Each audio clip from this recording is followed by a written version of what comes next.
Retold, Roy Flechner. St. Patrick's Day is celebrated around the world on March 17 every year. He is the patron saint of Ireland, and yet we know extraordinarily little about him. And, as Roy Flechner now suggests, the little we know might not even be accurate. By re-examining the sources in their historical context, Flechner managed to draw some thrilling conclusions concerning the gaps in our knowledge of St. Patrick. Get ready to learn who St. Patrick really was. The life of St. Patrick. The accepted narrative surrounding Patrick's life revolves around a few key events. Around AD 389, Patrick was born in a village in southwest Britain, present-day England, as the son of a decurion, a landowner responsible for collecting taxes. At the age of 16, Patrick was then abducted by Irish freebooters and held captive in Ireland for 6 years. Somehow, he managed to escape via Gaul, present-day France, and eventually returned to Britain. Upon his return, he had a vision telling him to become a missionary and go back to Ireland. He did, eventually being consecrated a bishop before he even started his missionary work, and then spending the rest of his life converting the Irish people to the Christian faith. Patrick is not only unique in his spreading of Christianity around Ireland, but also in the fact that he managed to form a link between the Roman Empire and the Irish island. Somehow, Patrick managed to straddle late Roman Britain and late Iron Age Ireland. This was no small feat, as the author writes that Patrick managed to build an important bridge connecting the late antique culture of the empire with its sophisticated political, social, and intellectual attributes to the more rural and kin-based society of Ireland. How do we know all this about Patrick? There are only 2 surviving sources written by himself, the Confessio and the letter to the soldiers of Coroticus. But there are also other contemporary accounts of his life. Later on, Patrick became the subject of myth-making in the form of hagiographies, reverential biographies of saints' lives. So it can be difficult to differentiate between the historical Patrick and the Patrick of legend. The scarcity of sources on Patrick's life is shown in how little we actually know about important aspects of his personal life. When exactly was he born? And when did he die? Where is he buried? And was he married? Did he have children? Patrick's own writing. Probably the most important sources on Patrick's life are the writings he himself composed. The Confessio was written toward the end of his life and seems to have been written in response to some accusations brought against him. From the Confessio, we learn about the place of his birth and that his father, Calpurnius, was a deacon as well as a decurion. Therefore, Patrick not only grew up with a Roman education, but also a Christian one. The Confessio also mentions Patrick's capture and his escape after 6 years. He also mentions that his time in captivity strengthened his Christian faith. The Confessio further mentions a vision urging Patrick to go to Ireland. He goes on to describe his baptism of thousands, including nobles and kings, and his enduring of hardships such as the taking away of his property, which would later be restored to him. Patrick also mentions that on a return to Britain later in life, he was put on trial for a crime he committed when he was 15. What this crime was, or if he was convicted, was lost in history. Some parts of the text are questionable, such as how a slave should have managed to escape from Ireland unhurt, especially if, according to Patrick, he did actually cross the entire country from the west to the east coast in the process. The author suggests that in writing the Confessio, Patrick is writing in the tradition of classical rhetoric, which would have formed part of his Roman education. This means his account should be taken with a grain of salt. One favored method of classical rhetorics was that of argumentum, meaning that an account can contain falsehoods as long as these serve a good and higher cause. The second piece of writing that survived from Patrick's own hand is the letter to the soldiers of Coroticus. The letter is to the British tyrant Coroticus, who came over to Ireland and imprisoned and killed many of Patrick's converted flock. Patrick was enraged about this and demanded the return of the remaining captives. He also threatened to excommunicate Coroticus and his men if they did not comply. Again, this letter cannot be taken at face value. The author alleges that the narrative is defensive, apologetic, replete with rhetorical tropes, employing evasive language, and deliberately obfuscating uncomfortable truths. It would be wrong, though, to conclude that Patrick was deliberately dishonest. His aim in writing was not accuracy or comprehensiveness. Rather, he wrote his texts catered toward specific audiences. Controversy. While Patrick's writings provide an important source on his life, there are several controversies surrounding the standard narrative that modern readers have come to accept.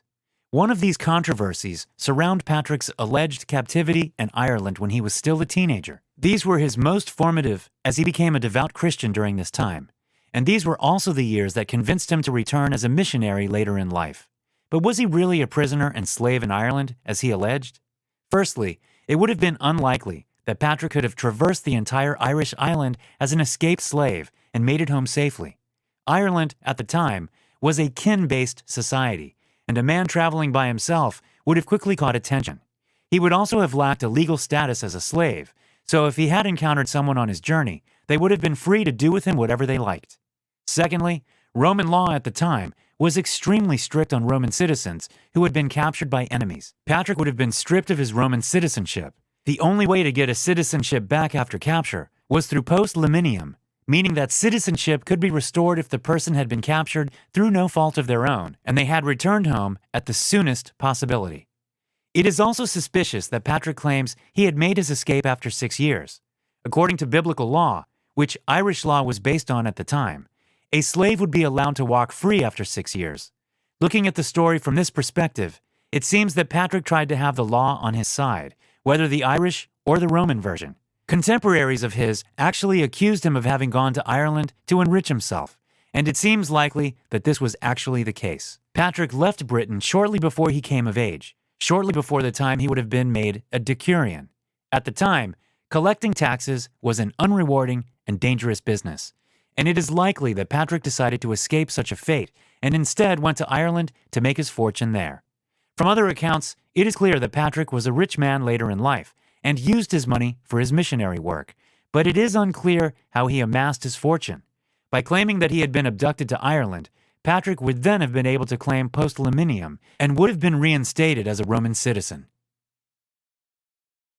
Myth-making. Many of the miracles attributed to St. Patrick and, indeed, his status as a saint were added decades after his death in the Middle Ages. The first veneration of St. Patrick in Irish sources occurred in the 7th century. He was mentioned in the context of the Easter controversy at the time, which surrounded a debate of when exactly the date of Easter should be. St. Patrick was cited in one of the sources as having introduced Easter in Ireland and is called our bishop by the author. Around the same time, the first hagiographies on St. Patrick appeared by Muirchew and Tirichan.